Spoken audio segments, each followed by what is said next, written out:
ఉన్నవాడు బతికుంటాడు, నిద్రపోతున్నవాడు నష్టపోతాడు. ఇదొక సామెత. అంటే మెలకువగా ఉన్నవాడికి లాభం, నిద్రించిన వాడు నష్టపోతాడని అర్థం. ఈ సూత్రం మ్యూచువల్ ఫండ్స్లో పెట్టుబడులకు వర్తిస్తుంది. మీరు ముందుగానే పెట్టుబడి పెట్టడం ప్రారంభిస్తే మీరు లాభాల్లో ఉంటారు. కానీ మీరు ఇప్పుడు లేదా తర్వాత పెట్టుబడి పెట్టాలా అని ఆలోచిస్తూ ఉంటే మాత్రం మీరు అవకాశాలను కోల్పోతారు. మీరు పెట్టుబడిని ముందుగానే ప్రారంభించడం వల్ల చక్రవడ్డీ గుణించడంలో సహాయపడుతుంది. మీ ఆదాయాలు అనేక రెట్లు పెరుగుతాయి. అసలు పెట్టుబడిపై వడ్డీ అందుతుంది. ఆపై అసలు పెట్టుబడి, వడ్డీ మొత్తంపై వడ్డీ అందుతుంది.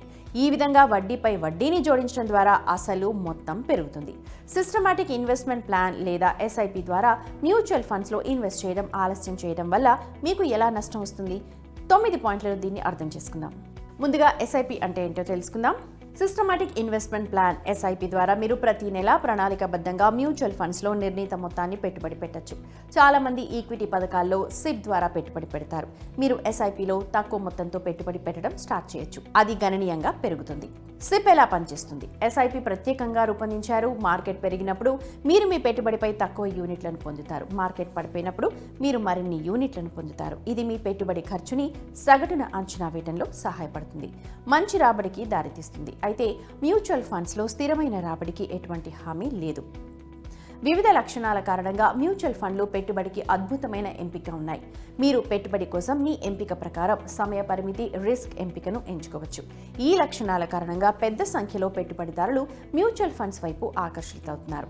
అటువంటి మరొక ఫీచర్ లక్ష్యం ఆధారిత పెట్టుబడి.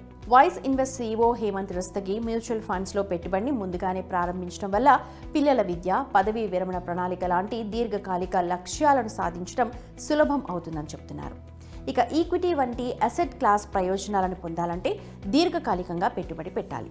మ్యూచువల్ ఫండ్ ఇన్వెస్ట్మెంట్లో ది పవర్ ఆఫ్ కాంపౌండింగ్ ముఖ్యమైన పాత్ర పోషిస్తుంది. మ్యూచువల్ ఫండ్స్ ఇన్వెస్ట్మెంట్లను ఆలస్యం చేయడం వల్ల మీకు ఎలా నష్టం వస్తుందో చూద్దాం. ఉదాహరణకి 30 ఏళ్ల రాహుల్ ఈక్విటీ ఫండ్స్లో ఎస్ఐపి ద్వారా నెలకు 5,000 రూపాయలు ఇన్వెస్ట్ చేస్తాడు. సగటు వార్షిక రాబడి 12% రాబడి వేస్తే అతను రాబోయే 30 ఏళ్లలో పదవీ విరమణ ద్వారా 1.77 కోట్ల రూపాయల కార్పస్ని కూడగట్టుకోగలుగుతాడు. అతను 10 సంవత్సరాల తర్వాత అంటే 40 ఏళ్ల వయసులో పెట్టుబడి పెట్టడం ప్రారంభిస్తే వచ్చే 20 ఏళ్లలో కేవలం 50 లక్షల రూపాయల నిధిని మాత్రమే జమ చేసుకోగలుగుతాడు. ఈ ఉదాహరణతో స్పష్టంగా అనిపిస్తుంది ఎంత త్వరగా మ్యూచువల్ ఫండ్స్లో ఇన్వెస్ట్ చేయడం ప్రారంభిస్తే మీ పెట్టుబడి అంతగా పెరుగుతుందని. ముందుగా పెట్టుబడులను ప్రారంభించేటప్పుడు దీర్ఘకాల లక్ష్యాల్ని ఉంచుకోవటం కూడా ముఖ్యం. స్టాక్ మార్కెట్ ఎప్పుడు గరిష్ట స్థాయిలో ఉందో, ఎప్పుడు అత్యల్ప స్థాయిలో ఉందో నిర్ణయించడం సాధ్యం కాదు.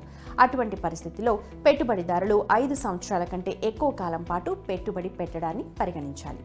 మీరు ఎస్ఐపిలో ఎక్కువ, తక్కువ నికర ఆస్తుల విలువలు రెండింటిలోనూ పెట్టుబడి పెట్టడం కొనసాగించినప్పుడు మీ పెట్టుబడి ధర సగటున ఉంటుంది. అంటే రెండు ధర స్థాయిలలో మార్కెట్ ఖచ్చితంగా ఎలా ప్రవర్తిస్తుందో ఎవరికీ తెలియదని అర్థం చేసుకోవడం ముఖ్యం. అటువంటి పరిస్థితిలో ఎస్ఐపిని ప్రారంభించడానికి లేదా ఆపడానికి సరైన సమయం లేదు. అందువల్ల సాధ్యమైనప్పుడల్లా మీరు మీ లక్ష్యాలను దృష్టిలో పెట్టుకుని ఎస్ఐపిని స్టార్ట్ చేయండి. అయితే పెట్టుబడి పెట్టే ముందు నష్టాలని అర్థం చేసుకోవడం కూడా ముఖ్యం. పెట్టుబడిలో ఆశించిన రాబడి ఎక్కువ, దానితో సంబంధం ఉన్న రిస్క్ ఎక్కువ. మ్యూచువల్ ఫండ్ పెట్టుబడి మార్కెట్ రిస్క్లకు లోబడి ఉంటుంది. ఫండ్తో సంబంధం ఉన్న నష్టాలను అర్థం చేసుకోవడానికి అన్ని స్కీమ్ సంబంధిత పత్రాలను జాగ్రత్తగా చదవాలి లేదా ఆర్థిక సలహాదారుని హెల్ప్ తీసుకోవాలి. పెట్టుబడిని ముందుగానే ప్రారంభించడం వల్ల వివిధ నిధులను పరిశోధించడానికి మీకు మరింత సమయం ఉంటుంది. ఇది మీ రిస్క్ టాలరెన్స్ ప్రకారం వ్యూహాలను రూపొందించడంలో మీకు సహాయపడుతుంది. ఫండ్ బాగా పనిచేయకపోతే మీరు నిష్క్రమించే అవకాశాన్ని కూడా పొందుతారు. మీరు మీ రిస్క్, పెట్టుబడి లక్ష్యాలను అంచనా వేయలేకపోతే తప్పనిసరిగా ఫైనాన్షియల్ ప్లానర్ నుంచి హెల్ప్ తీసుకోండి.